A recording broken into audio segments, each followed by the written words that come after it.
Good morning, everybody. Welcome to Clickbait and Coffee. We're going to let YouTube and StreamYard catch up real quick, and let's go. We got some chat going on this morning. Ground fog is the first one in here, usually as usual. Greg New, good morning, and local prepper Cal is the turd. So, and then Dana, Russell Homestead, good morning. Michael Hamilton, good morning. And let's see. Michael was jumping in here. Got a big prep project done today. Unhooked the wood add-on and set it up to gravity feed the heat into the house. No electricity needed. That's awesome. I mean, that if you can heat your house, no electricity needed, and gravity feed stuff, that's freaking cool. So good job on getting that thing done. And Michael Osborne's here. Good morning, Michael. All right, guys. It's Friday, or no, it's Tuesday. I get my days wrong sometimes. It's Tuesday, the 17th of February. It's hard to believe like half of February, well, yeah, a little over half of February's gone. But yeah, keep on keeping on. I've been doing, work has been keeping me like super busy, and we've been crazy doing stuff with my contracting business and KSL. I've been busting my hump on the festival. And Greg says, like the new sweatshirt. Yeah, these sweatshirts, these are the wood chipper shirts. It's wood chipper 2.0.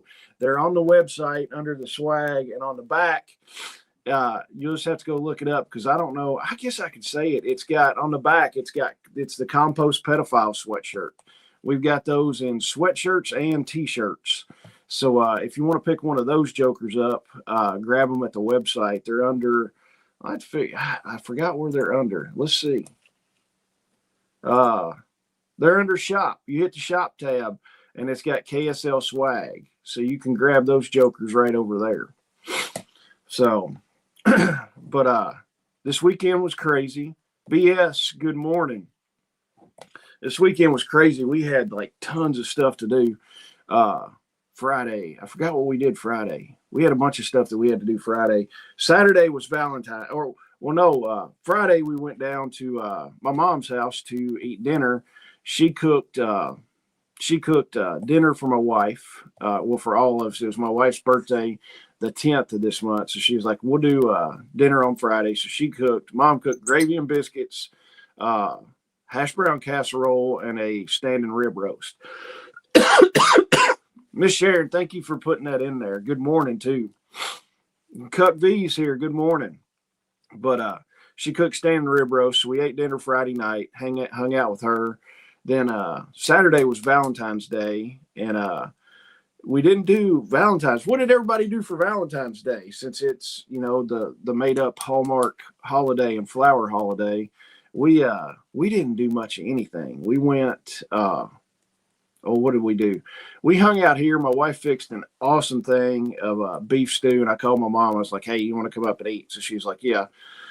So Mom came up and ate Saturday night, and we just hung out around here. And then Sunday, church, all that fun stuff. And then all the engineering kids for Beta came over, and we worked on, they got to do their little engineering thing. They got to make a racetrack that will let a marble go through, a bouncing ball go through, and a Hot Wheel. So they had to practice it on getting it together. They've only got 45 minutes to build it. So they were over here for a while building everything and that kind of stuff, and it was fun. So there's a bunch of kids here and a bunch of parents, and after everybody left, I was like, I need a few minutes not to talk to anybody. So that was our weekend. And then yesterday it was grinding around. And then last week I worked on the festival stuff a bunch, and we'll get into that here in just a minute. And let's see. Lawrence bought a truck on Saturday. I guess that was your Valentine's gift to yourself, Lawrence. And Greg ignored the Hallmark holiday. You didn't fall for the I tell you, it is the what is it? The card mafia and the flower mafia are the ones that invented Valentine's Day. Let's see, Dana. We went to church for family game night. That sounds like a fun time. They had at our church Saturday night. the married couples prom. And I'm like, that sounds a little hokey to me. I was like, my wife asked me, I was like, do you really have to ask me if I want to go? I was like, I don't care nothing about going. But I guess it was fun for some of those people. I didn't participate, so it's like, whatever. Let's see, Cook B. Wife and I went to Menards to get an extension cord to plug my truck in early evening. See, those are better dates than going out and waiting 4 hours at a restaurant to eat. It's like, go to Menards or go to Lowe's, hang out with your wife, run around there, buy some stuff you probably need, but you probably don't need. And L2 survives here. L2 survive. I don't know what I'm going to tell you to buy today, but stick around and we will find something for you to buy, and you can tell your wife that you bought it because I said so. And then Sunday went to church in the morning. Then in the afternoon, wife cut my hair. Hey, my wife cut my hair last night. So I got my ears lowered and trimmed my beard up. And I've got to look fancy today. I've got a meeting with one of the school systems about purchasing a bunch of kits and starting to purchase first aid kits and stuff like that from us. So I told my wife, I was like, cut my hair. I was like, I got to look fancy tomorrow. And she's like, what are you doing? I was like, I've got a meeting with one of the school systems. And she's like, all right. She's like, are you going to dress nice? And I'm like, do I really need to? And she's like, do not wear a hoodie and do not wear cargo pants and wear some nice shoes. And I'm like, dang, I got to find something to wear. So, I mean, I live, essentially, it's like cargo pants, a pair of boots. Most of the time they're my work boots, and a t-shirt or a hoodie. And she's like, you need to wear like a button-up shirt and all that stuff. I'm like, this is going to suck. So, and my wife works from home. So if she sees me leaving without that on, then I'm going to be in trouble. So I will dress up and wear something nice. Let me see. Michael says, we put on a private function at wife's church cafe for Valentine's, went on steak duty. Church and school to round out the weekend. That sounds like a cool little thing. And heart is associated with Valentine's Day. Heart pumps blood adjacent to cells. Bleeding control kits, perfect for a late Valentine's. Yeah, this is all connected to your heart. You can get that. So, and baby girl's car died, and we need to buy another one. Can't be buying anything else today. All right. Well, L2 survive. Once you get the car bought, and then Friday, I will have something good for you to buy. So we'll get that going. And Michigan Silverback, good morning. My anti-cart person, my anti-cart pusher backer. We're gonna start a team with that. Dana, you gotta wear the wood chipper. Hey, I tell you what, I would do it, and I would do it in a heartbeat. I wore this. I've got the wood chipper T-shirt, and I wear that thing all the time. And the first time I wore it, my wife is like, "Are you really wearing that to there?" And I'm like, "Yeah, why not?" And then people will like walk up to you, and they're like, "Man, I love your shirt." This guy came up to me and said something. I was in Meyer or something like that. He's like, "Where'd you get your shirt?" I was like, "It's the website's on the back. Just get it from the website." And he is like, "That's cool." And then I had one dude, we were at a gun show a couple years ago, walked in the gun show, and this guy looked at me and was looking at my shirt, and then came up, he goes, "What does your shirt mean?" I'm like, "The shirt's kind of self-explanatory, honestly." And he goes, "Well, explain." I was like, "You need to compost pedophiles." I was like, "Pedophiles are the scum of the earth. They need to all be taken out." And he just looked at me real weird. And he goes, "Don't you think that's kind of offensive?"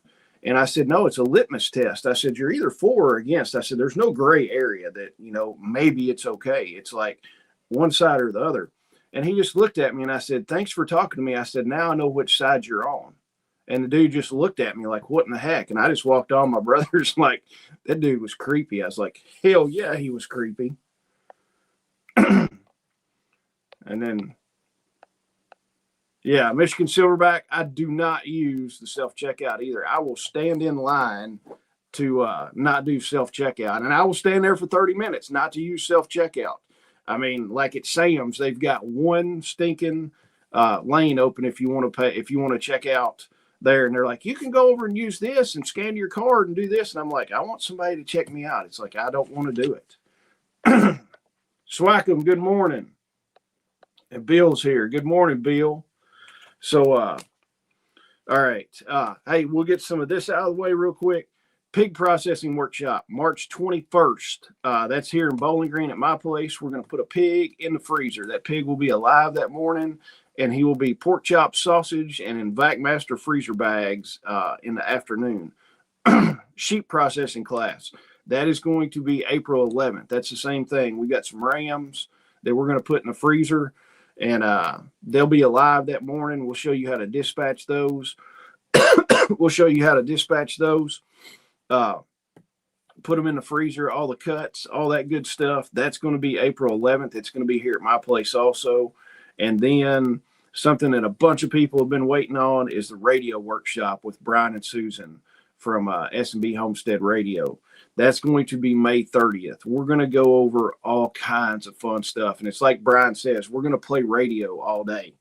We're going to go over different types of radios, UHF, VHF, HF radio, when to use these, ranges on stuff. Now, this is not just going to be death by PowerPoint. We're going to have a little PowerPoint because you have to have that on everything. But I do promise you, at the pig workshop and the sheep workshop, there's no PowerPoint whatsoever. So we ain't got time for that. But with Brian's class, there'll be a little bit of PowerPoint, but I told Brian, I was like, we need to set radios up. We need to get on the air and start, testing, seeing how far we can get, that kind of stuff. I was like, I want to set up an HF rig and see how far we can get with just an expedited antenna and do that, because it's going to be a fun time to do. But that's May 30th. That's going to be in Bowling. It's going to be a few miles south of Bowling Green. But those are going to be fun times. And then Michael, like cats around rocking chairs. Exactly. And L2 Survive. I would use a self-checkout if I got an employee discount and paid training. Yeah, exactly. Get your 10% discount. Hi, Homestead. Good morning. Tina's here. Good morning, Tina. But last week, I worked on a festival. I had the plumbers down at my brother's house working, replumbing some stuff in his bathroom that I'm working on. So I was like, I'm not just going to hang out and watch these plumbers work kind of thing. So I was like, I want to come back here and work on the festival stuff. I am slowly getting the new speakers, new workshops and stuff like that done. So Ron, let me see if I can pull it up. Let me see. Some of our speakers, some of the people are coming back from last year. It's going to be good. William Bond's going to be back. William will be there. Jacob Peterson, Exodus Knife and Tool. Jacob's going to be speaking again. Jacob's going to be talking about, and I talked to him about this. Jacob does a lot of videos on kind of the PSYOP stuff that's going on. They tell you one thing and you get to thinking that all this is happening and then it's really not. But he's going to be talking about PSYOP stuff for normal people. I guess we could put that in quotes. Brittany Baker, Mission Brit. Brittany's going to be there. Brittany is helping entrepreneurs and small businesses with their website, stuff like that. She's going to be talking about how to pretty much from everyday life, the name she gave me, everyday life, to financial resilience. Kayla from Tactical Response. Love Kayla. She's going to be there talking. They're going to have TAC Response will have a booth. Hoss Boyd is going to be there. Hoss is the founder of Teravolt Energy. They do solar energy and storage and stuff like that. Hoss is going to be talking about solar power, battery capacities, generator stuff like that. And then Brian and Susan will be there talking about radio stuff. Chronically Healthy's coming back. So that's going to be fun. And then let's see some of the workshops. Some of the workshops are going to be the same from last year just because people enjoyed them so much. And there's going to be new people coming in. But one of the new workshops we've got, Enos Zook lives over in Scottsville, the next county over. Enos is an awesome trapper. He does trapping and traps all kinds of stuff. So Enos is going to do a trapping workshop there.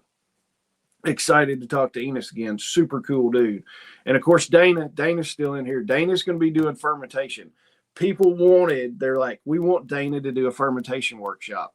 So I'm like, we got it. Dana's set to do the fermentation workshop.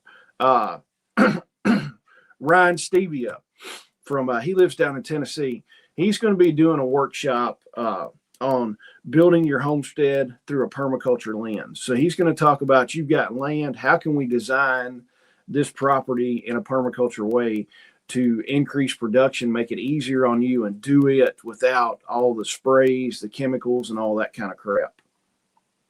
Let me see. Darren's going to be back. Darren's going to be doing chicken processing. Those are some of the new ones. Suzanne Shires is going to be doing a workshop on backyard medicine garden. Essentially, I talked to her. I'm like, Suzanne, let's do a workshop on how to, everybody wants herbal stuff now, medicinal herbs. And I'm like, let's go through and figure out, do it on what to plant, where to plant it, and building a medicinal garden at your house. And she's like, I can totally do that. I'm like, cool, let's get it going. So we've got some other stuff coming. I've got to wait on people, honestly, on getting me their info and stuff and pictures and all that. But there's more stuff coming. So get your tickets. They're on the website.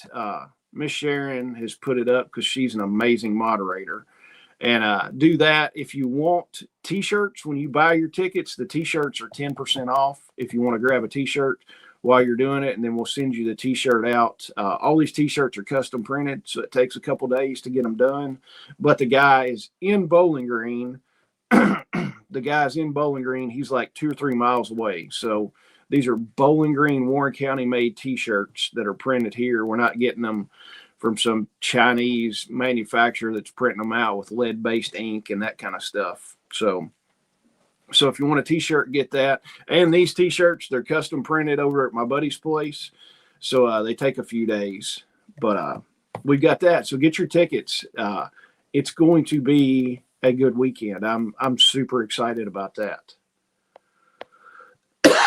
And Greg can't wait for the radio workshop. Yeah, Greg and a bunch of his buddies are coming. He sent me the list. I'm like, holy cow. I was like, that works for me. Yeah. With the YouTube rules, it's hard to cover medicinals. You get in, they're like, you're not a doctor. You can't say this kind of stuff. So, hey, another thing, TikTok.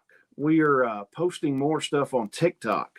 I had posted a bunch of stuff on TikTok a while back, and I probably hadn't posted anything on TikTok, and it's probably been 6 months or something.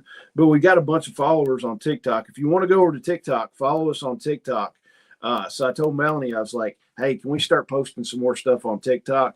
Because apparently TikTok is like growing. And I talked to one guy. He's like, yeah, TikTok is amazing for some of the stuff we're doing and getting people in and getting people to know what we're doing. So we've got, if you want to go over there, follow us on TikTok. I don't have a link or anything for that, but it's under the same thing. So, silver, there's nothing crazy going on with silver. It's like 75.32. I don't know what silver's going to do. I'll watch it and see what it does, but who knows what it's going to do. Maybe it'll get up to $300 now. See, it would be cool. I've said now, if it drops below 60 an ounce, I'm going to go ahead and buy a little bit more. I've got a fair amount, but I bought it when it was in the 20s. So we'll see. We'll kind of see what it does. There's something else I was going to talk about, but oh well. All right. We'll get into the main topic. And it's funny. One thing, like somebody commented on the video last time, the last one I did on Friday. They're like, video starts at such and such time. And I'm like, what a dang bad eye. So I put in a comment. I'm like, hey, this is a morning show. We talk about other things than just the topic. And I was like, we get to the topic after a while. And I'm like, what a dangleberry. So you can't have nice stuff without trolls, I don't guess. Let's see. Dana says, well, I won't be joining you over on TikTok. I don't want to fall into the doom scroll trap. Man, I tell you, TikTok is, and I've always related TikTok. And the only reason I want to do TikTok is we're bumping almost 2,000 subscribers over there. or followers or whatever. And I'm like, we got it. Let's go ahead and post some stuff. But yes, TikTok is the doom scroll trap. You've got to watch it. It will. I've always said TikTok was like the methed out trailer park of the internet, because you got TikTok, which is a bunch of meth heads in a trailer park kind of deal. And then you've got Instagram's, like your nice middle class neighborhood kind of thing. And then Facebook is just a smidge nicer, but it's a lot of older people. So that's what I've always likened it to, but take that for what you will. Danny, you ought to get on a TikTok and just doom scroll for once. So, all right, guys, your family doesn't know the plan, do they? And I can see this. We're not going to talk about gear today. We're not going to talk about the food buckets, the new gadget, all that kind of stuff. It's having a conversation. Deanne, good morning. It's having a conversation with your family, and I am guilty of this to a point. I have a plan of what is going to happen when we have an emergency. It's like, we're going to do X, Y, and Z. I know all this stuff, but the bad thing is I've not communicated it to everyone in the family. This is family that lives in your house and family that does not live in your house. Your brothers, your sisters, your mom, your dad, whatever that's going to come to your place and be a part of this stuff. So that's what, you're not gonna, most of your families don't fail because of lack of supplies. They fail because of lack of clarity and what to do on this stuff. You've got confusion. A disaster hits and you're like, oh my gosh, what are we going to do? And you're sitting there and you're like, I'm the one with the plan, but I've never told anybody or never written it down and talked to my wife about it, talked to my parents about it, or talked to my brother about it. You're just like, you came up with this plan and you got it set in your head, and then nobody knows what it is. I'm horrible about doing some of that stuff.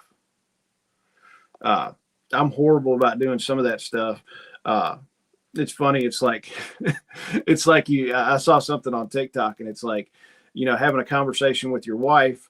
She's already prepared like 20 or 30% of the conversation in her head before the conversation even starts. And so you're behind on it and you don't know what's going on.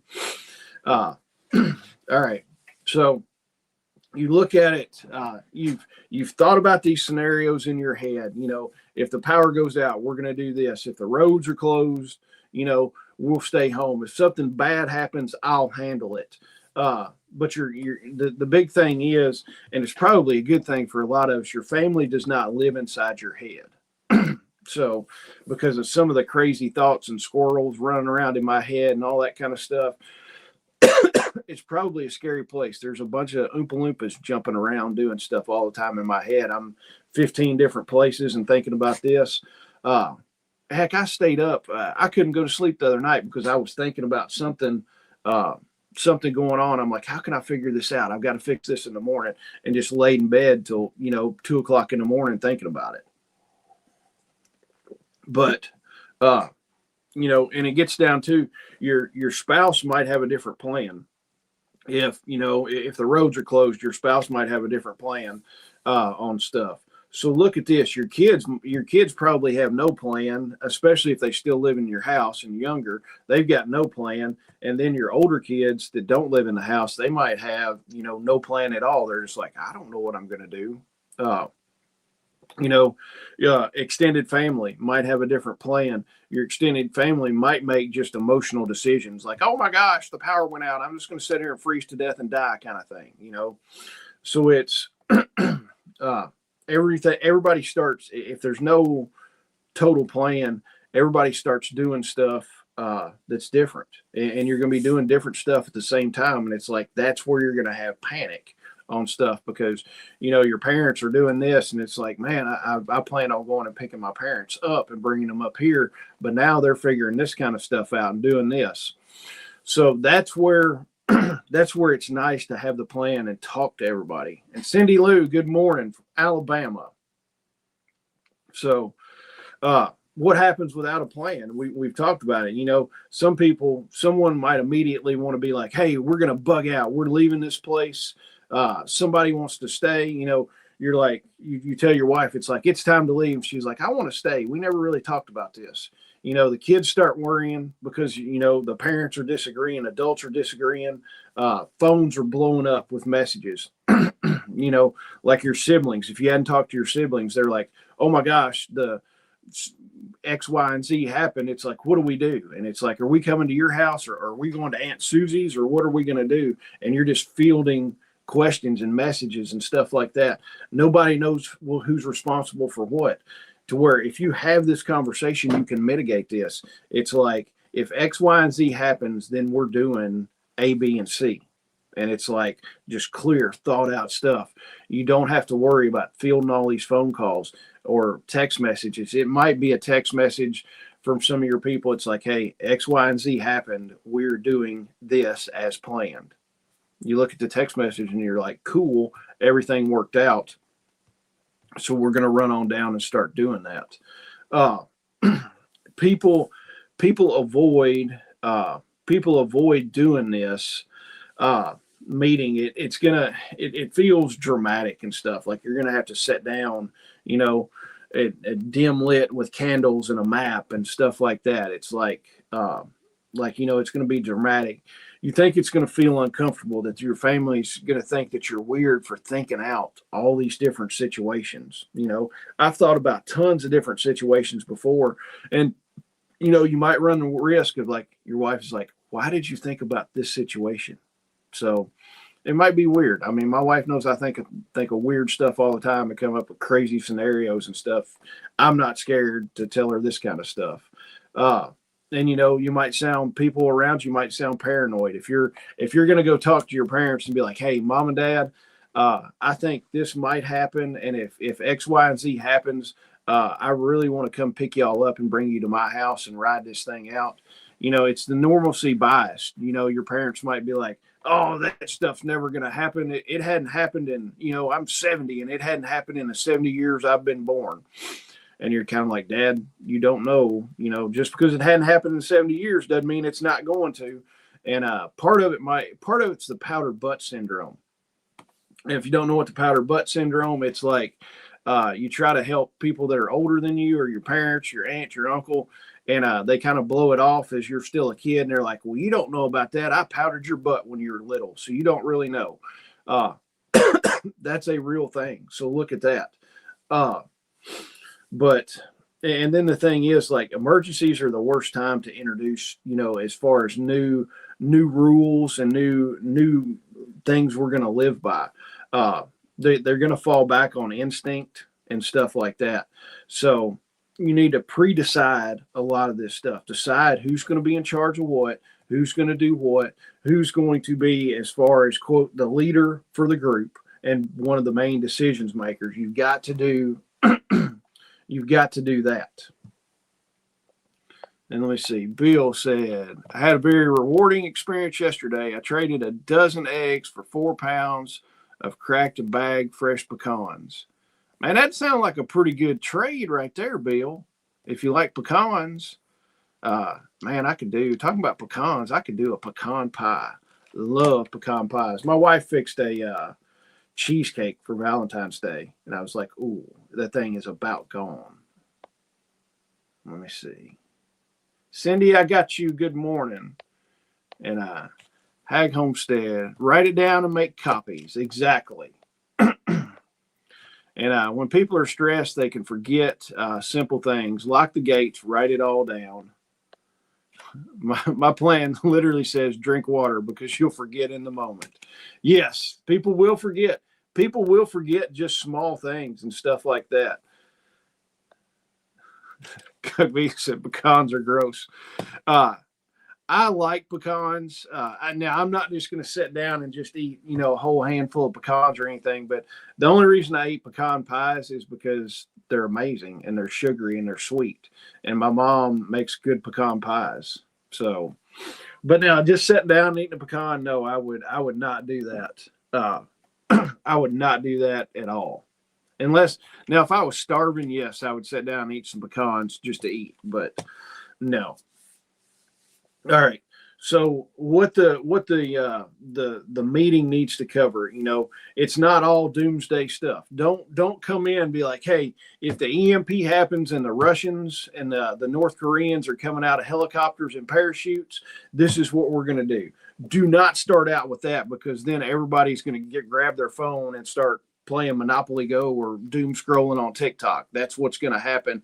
That, or they're just going to zone out and be like, Dad's been watching too much YouTube, or Dad should have not stayed up and watched Red Dawn last night before the meeting. So don't start with the doomsday part. Stay practical and have a practical conversation.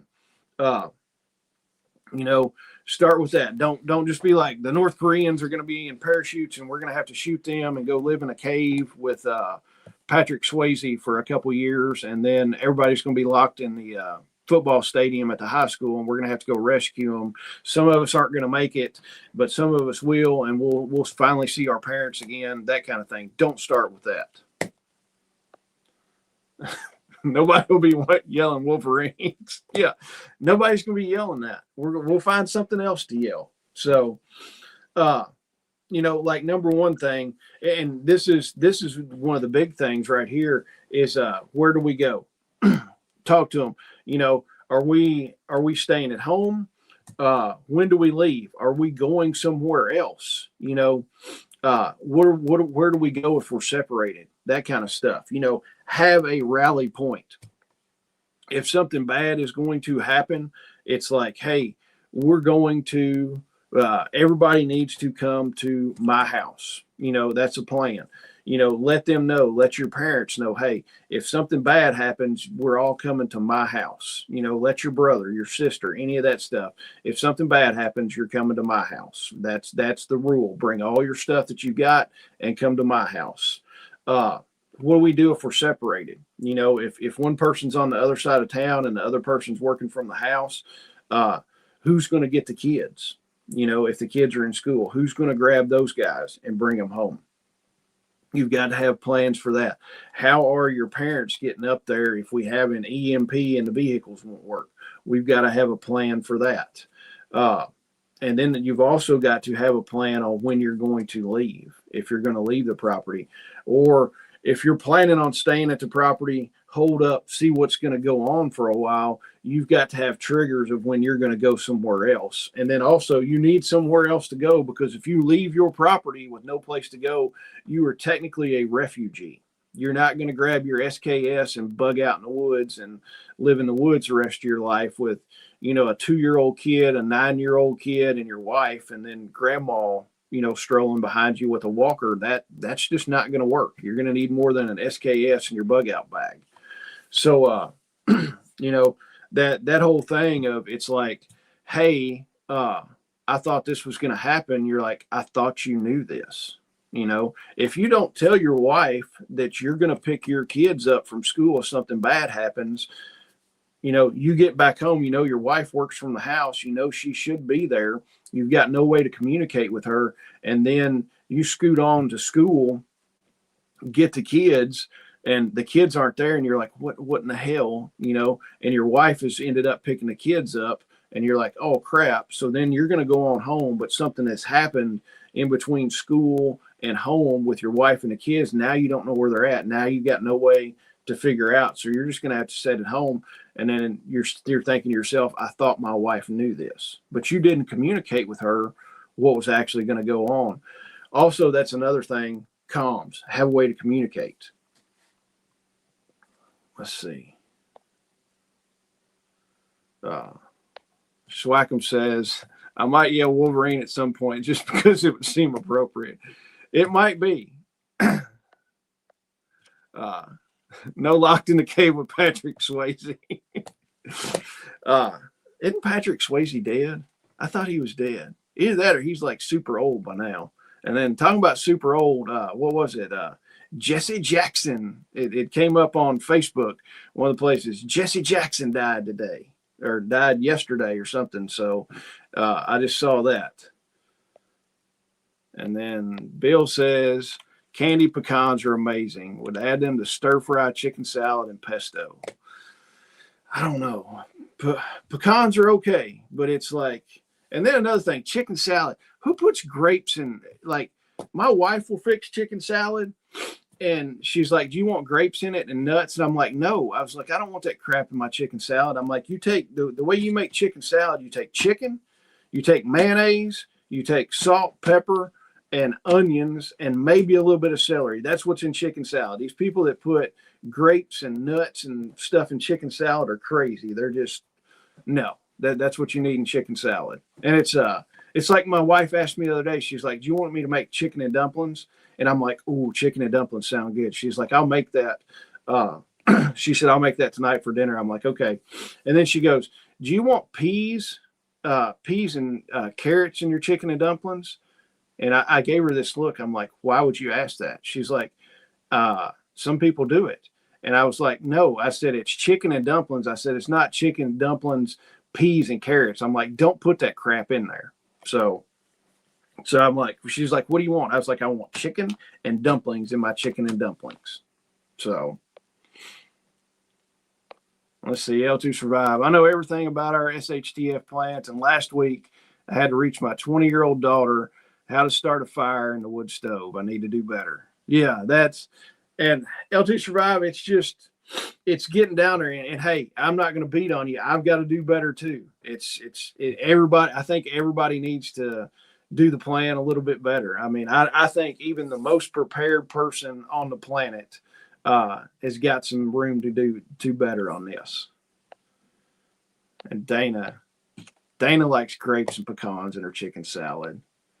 And Swackum, grapes and mandarin orange in chicken salad is amazing. Golly, y'all. Grapes, pecans, and craisins all day long. Y'all poor people. I thought we were friends, but I guess we'll still be friends. And Michael says, "We didn't understand the whole chicken salad thing till we got here. Now we make it at the cafe and it sells like crazy." Yeah, chicken salad is good. And it's funny. Like, you can take chicken salad and put it just on regular bread and it's good. But then you take chicken salad and put it on toasted bread and it just like makes it 1,000 times better. I don't know what it is. There's like some kind of magic that happens in the toaster with bread. I don't know. Let's see. Desiree and I are going to hit the range with our personal carry weapon and our home defense weapons practice today. We put it on the calendar for regular currents to keep it current. That's awesome. I need to get out and shoot more. I've got to find time to do that. Maybe this weekend I'm going to get out and shoot some. Cut B, he's a cashew guy, as long as they're salted. So, all right. Who's responsible for what? Let's look at this. Assign calm responsibilities on stuff. Let's do one person is going to handle calm stuff. One other person handles food and water. One person is, maybe the kids take care of the pets. They take care of the dogs. They make sure the dogs have food and water. They make sure the dogs they go outside, that kind of stuff. Somebody's going to check on the neighbors and stuff like that. We've talked about, checking on your neighbors, who's going to need help, that kind of stuff. And you don't have to make it rigid. This one person is not always in charge of that stuff, but they're the main player in it. And they're going to need help. One person can't handle all the communications needs for the group or for your small family and stuff like that. So they're going to need some help on that stuff. One person should be in charge of the food and the water, but they're the head of it, but they still need help doing it. Just because they're in charge of food and water doesn't mean that they're the ones getting the water all the time. Then it doesn't mean that they're the ones making all the food. They can divvy it out and everything, but they need people to help them do that. So assign leaders to it and stuff like that. So when it pops up, you just don't sideswipe your mom and be like, "Mom, you're in charge of all the food." And she's sitting here going, "I don't even know what the heck we've got for food stored and stuff like that." So be like, "Hey, Mom, you're in charge of food." Then you can take her and show her, be like, "Hey, this is what we store. This is typically what we eat.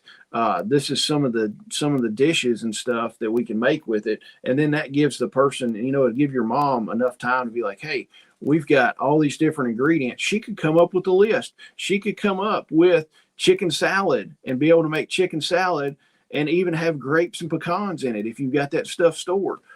You know, with letting her know and having this meeting and this plan, then she can know what she could cook.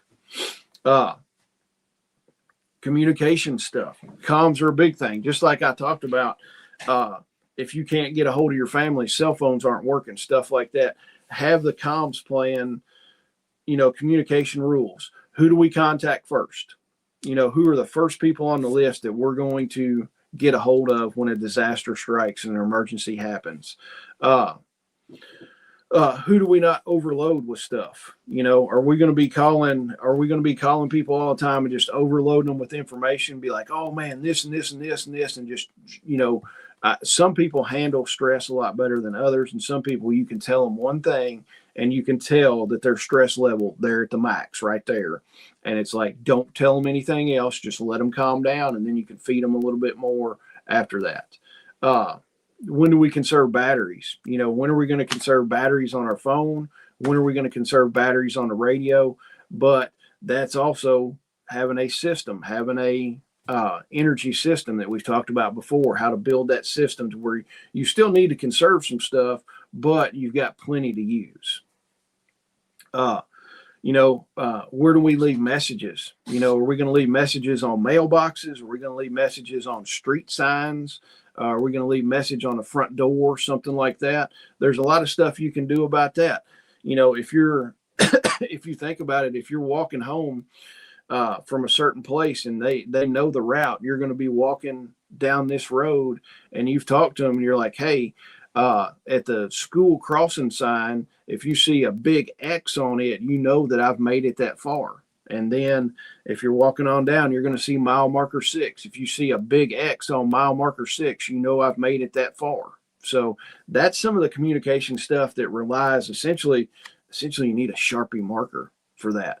And it's something that maybe a lot of people aren't going to notice. You know, nobody might notice, you know, an X put across the mile marker sign on the side of a road, you know, but you might notice it if you made a plan on that. Simple communication plans will prevent hours of stress, and rules about that. So set some stuff up like that. And let's see. Michigan Silverback. I substitute radishes in chicken salad because onions are rough on the old gizzard. I love onions. Grilled onions, raw onions, whatever. My favorite are red onions. Red onions are the best. And let's see. Bill says, can appreciate you not liking chicken salad the way we make it. That's great. It leaves more to eat and you can figure out your own food. I mean, I have before. I have sat through and picked the grapes and the pecans and stuff like that out, and people just kind of look at you and laugh. And we know that if Jason's on chicken salad duty, we're going to bring goodies to the church and church it up a bit. Hey, that's fine. I will make bland chicken salad, and y'all can. What is it? Y'all can bedazzle your own chicken salad if you want to. I'll have little stuff set aside where you can bedazzle the chicken salad. And Greg says, we plan communication window if the grid goes down so you know exactly when you'll be able to contact your people and conserve batteries. Yeah, it's I forgot what it is, the 333 plan or something like that. I've got it written down somewhere. And part of it too on the comms thing is you're going to need several people for running comms, because you're not going to be able to set it a radio 24/7. And that's some of the stuff I've worked on it a little bit. I hadn't got it perfected yet, but we're looking at some stuff like JS8 call, to where essentially you can send a message in real time over HF signals to a laptop, and the people can see the message. So that way somebody's not sitting there all the time at a radio waiting for the call. Because if you really look at it, if you got somebody sitting at the radio 24/7, they're not able to go out and work with the animals. They're not able to do stuff in the garden. It's like essentially they're sitting there with the radio all the time, and you're going to have it powered up all the time. So you're going to have a way to power this radio all the stinking time. Granted, just listening does not take near as much power as broadcasting. So there's some stuff you can do with that, but that's just working and building your comm stuff. See, Bill says, I started checking all my emergency rechargeable devices, checked fully every month. Yeah. And that's one of the things. Go charge those things. I mean, I check mine quite often, and it's cool. The lithium batteries, as long as they're in a decent temperature controlled spot, they don't lose a whole lot. I mean, I check my Anchor solar generator that sits down here in the office before the big storm. I was like, I really need to plug that thing on a charger. I went and hit to check. I've not charged the thing in months, and it's still at 100%. I'm like, cool, that's one less thing I've got to do. But I did check it, and it was set and ready to go. And swack them. You should try pickled red onions. That sounds good. I might have to look into doing that. And every house needs an owner's manual, how to shut off water, gas, electric, where the extra ammo, trauma kits, and batteries are. Yes. L2 Survive, I've got one of those. It's not 100% done, and I've talked about it before. I went through and like on the propane tank, the 500-gallon tank outside, I went and took a picture with my phone, printed it out, circled everything. It's like, hey, this is how much, this is the gauge to tell how much propane is left in there. This is the shut-off valve for the house. Circled it and been like shut-off valve for the house. I did it for all kinds of different stuff like that. And water, how to shut the water off, all that kind of stuff. And it's in a binder where if somebody wants to open it up, they can look at it and be like, okay, now I know how to shut the water off in the house. And the wife needs to make one too. I have no idea who our doctors are, what bills get paid, and where the vehicles or titles are. Yeah. So you need to do it. You need to do the husbands and you need to do the wives. And that would be awesome. My wife's told me a bunch of stuff. She was like, all the passwords and all this stuff are in so-and-so. And I'm like, she's like, if anything ever happens to me, go get that. And then you can figure it out. I was like, thanks. I was like, because it's going to take a hot minute to figure that stuff out. So, one thing we've got to look at too is if you've got kids or if you've got kids coming to your place is safety boundaries.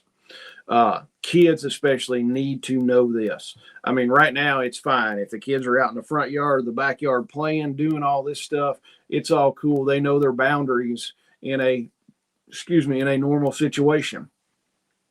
So if you look at it, you know, they should know when they can leave the house, when they don't need to leave the house, how far they need to go. It's like, you need to stay in the backyard. You don't need to be in the front yard right now. You need to be in the backyard behind the fence. Or with the property, you know, if you've got a big enough property, it's like, stay right here. Don't go all the way out to the back pasture. Don't go down to the pond without an adult or something like that. Don't go down to the shop and just hang out by yourself doing something.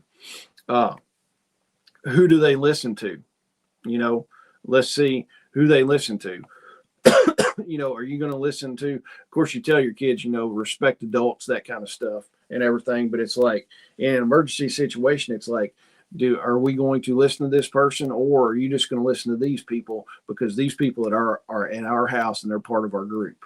What to do if your parents aren't home, that kind of stuff. They need to know some of that stuff. You know, if we have not made it home yet, kids, y'all stay inside. Y'all stay in the basement, tucked away. Be quiet. Don't do anything stupid until we get home. And kids can handle emergencies better than most people think if they've got clear things on what to do. If it's just a free for all and you know, a madhouse with the kids and they've got no instructions, it's going to be a free for all until you get home. But if the kids have clearly defined rules of like, hey, this is what we're going to do, everything's going to be a lot better in the long run. And let's see. Michigan Silverback. Dave Canterbury has done some good common sense videos on programming radios and stuff. He's real simple with it. Yeah, I've seen some of Dave's stuff. I use Chirp to program everything. And when I program the radios that people buy, I use Chirp on it and keep it pretty stinking simple. And it's a good thing to do. I mean, it's a good thing to have all your radios programmed and know how to use those things and, you know, get some training on it, because the bad thing is people are like, oh, I'm going to buy a Baofeng And I'm going to use it when the grid goes down. We'll figure it out. And it's like, great, that's an awesome plan. And one of my buddies, he is a retired. He's a ranger in the Army. He's got a couple Baofangs, and I'm like, hey, I was like, we need to program those things, and we need to get them out and play with them, show you how to use it. And he's like, no, he's like, when the grid goes down or we need them, we're going to figure them out. I'm like, dude, that's a crap plan. And he's like, oh, it'll work. He said, they can't be that hard. He's like, I had a comms guy when I was in the military, and I just handed him stuff when something wasn't going to go on. I kind of looked around. I was like, you ain't got a comms guy right now. I was like, where's he at? So I kind of got him to do it a little bit, but he's still on the fence of, we'll figure it out. We'll figure it out when we need to. And Bill says, I'm only planting red onions this year because we hardly eat any other onions except for green ones. I like red onions better than anything, better than any other onion. And now, Cindy Lou, I put bacon in my chicken salad. Now, see, Cindy Lou and I can be friends. Bacon and chicken salad sounds good. I could tear some of that up. Traveling onions even produce greens through the winter. Awesome. Patrick, good morning. Thanks for being in here. Let's see, L2 survive. When we were kids, we got kicked out of the house in the morning, told not to die, and come home when the street lights came on. Can't do that today. Hey, 100%. My parents would do the same thing. I mean, it was, we lived in a small little community a few miles down the road, and it's like there was a baseball field. And during the summer, it's like all the kids would get down there. As soon as the dew was off the ground on the ball field, we were playing baseball and out there. And it's like, when the street lights come on, you need to be home. Unless we had permission, sometimes we would get the key to turn on the lights at the ball field, and we could play. I think we could play till 10 o'clock at night is when we had to turn the lights out. But yeah, L2 survive. I grew up the same way. Dana, have a good one. I will talk to you soon. Let's see. Greg says purposes with equipment that don't train with them are like churchgoers who are not saved. Huge false sense of security. Yeah, 100%. It's like, why are you going to have the stuff and not learn how to use it? And why are you going to sit in church and not know God? It's kind of like, what are you doing? You're setting yourself up for failure. Failure to plan is a plan for failure. Yeah. So, all right. You've got to have, kind of an agreement to stay calm. If people stay calm, they're going to get a lot more stuff done. So have the we stay calm agreement. Agree ahead of time. Hey, we're not going to yell. We're not going to scream. We're not going to fuss about this. We've sat down and we're getting a plan together. So there should be no arguments with the plan. If you're going to have some kind of argument, have the argument while you're making the plan, not when you need to execute the plan. We don't panic. We don't argue in the moment. Get all that stuff out right now. If you're setting a plan up and you and your wife or you and your brother don't agree with the plan, while you're putting that plan together right now in the good times, that's the time to argue about it. Not when you're having to yell Wolverines is not the time to be like, I thought we were going to the cave and your brother's fighting with you. No, we're going to the log cabin that Abraham Lincoln was born in, kind of thing. It's like we're having an argument about that. You should have argued about that before, you had to yell Wolverines. So look at that. Solve the problems one at a time. Don't come in and be like, hey, here's a whole stinking list of problems we've got to solve. It's like, let's solve these problems one at a time and go from there. Don't argue. But you're already under enough stress. So it's like, don't add more stress by just arguing stuff. And really, why this matters more than supplies is you can have a full pantry of stuff. You can have all the latest gear. You can have all the latest pew-pews, 1 million rounds of ammo, all that stuff. But if people don't know the plan of all of what you've thought out and don't know the plan, all this stuff is just stress. So it's just like planning your day. Today I know I've got the electrician is going to come down to my brother's house. I'm going to meet him here in a few minutes, get him going. I'm going to come back here, pack some orders up, and then I'm going to change clothes and go meet the school board and meet with them, and then come back and do some other stuff. So I've got a plan. I've got a plan for my day. If I woke up and been like, oh, the plumbers are coming, or, electricians are coming. Oh crap. Oh man, I've got this meeting, that kind of stuff is planning out some of your stuff. I can have all the greatest kits and all this, be the greatest contractor in the world, be the greatest salesman in the world. But if I've not made a plan, I'm going to be poor performance on it. And it's going to be just stress all day running. You're like, oh crap, I've got a meeting at 1:00 and it's 12:45. And you're like, man, I'm 30 minutes away. I'm going to miss the meeting. So having that plan, because everybody's going to, with the family situation, everybody's going to react differently, and you can still have conflict with it. So just have that plan and the basic stuff laid out of who's going to do what. And also, like I've said, don't make it weird. Don't come in here. Don't call it an emergency meeting. Do it. Have everybody. One of the best things to do is have everybody over for dinner, and be like, hey, mom, dad, your brother, your sister, or whatever, and any other people that you want to include in it. Be like, hey, we're going to have dinner Saturday night at the house. Do it, and then just come in. And one of the things is like, hey, I've been thinking, if the weather knocks out power, I want us to be all on the same page and have a plan for it. And you could do this right now, because a lot of us had snow and ice, and it's like some people weren't prepared for it, but a lot of people were. So you could use that as like a real world example of, hey, we just had this storm. We fared pretty good in it, but what if it would have came right up on us? Like Nashville got hit pretty hard. We went down to Tennessee on Saturday for something, and we were driving down the interstate, and you could see where there was a lot more tree damage down in Tennessee than there was here. So look at it, be like, hey, we kind of dodged a bullet. What if that would have come north and we would have been the ones without power? I think we need to have some kind of plan as a family. Keep it calm. Don't go in there and be like the North Koreans are jumping from airplanes. We need a plan for that. Keep it short. The first one is keep it short. Kind of plant that seed in there. And then they might be thinking, they're like, yeah, hey, what if that would have came a little bit north and we wouldn't have had a good plan for it? And keep it practical. Don't come in and have 1,000 moving parts on this plan. Keep it simple. Who's going to go where? Who's in charge of what? And don't come in and make them drink from a fire hose. Come in just a little bit, plant the seeds, and watch those seeds grow. And pretty soon they're going to be like, it might be next week where they come to you and they're like, your brother comes to you and it's like, hey, I thought about what we talked about the other day. Maybe I need to buy a generator.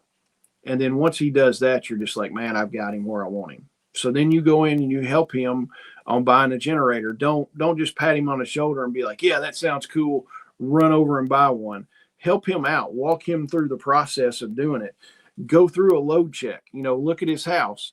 Well, you need this size generator. What all do you really want to run in your house? Look at that kind of stuff and do it that way.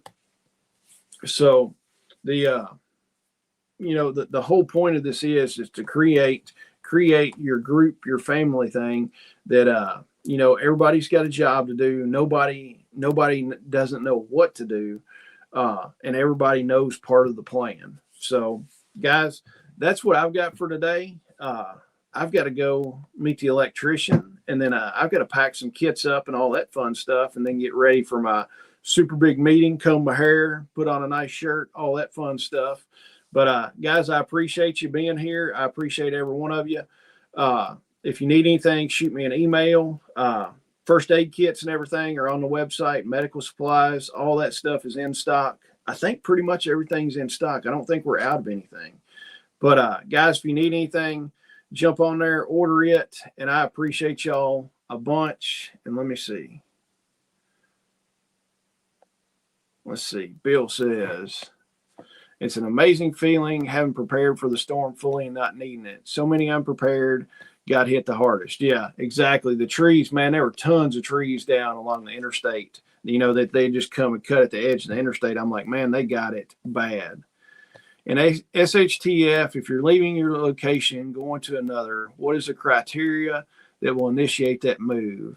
If you have incoming personnel, ensure your home and plan is prepared for them. Yeah, and you've got to set up triggers and stuff like that to figure out what's going to go on.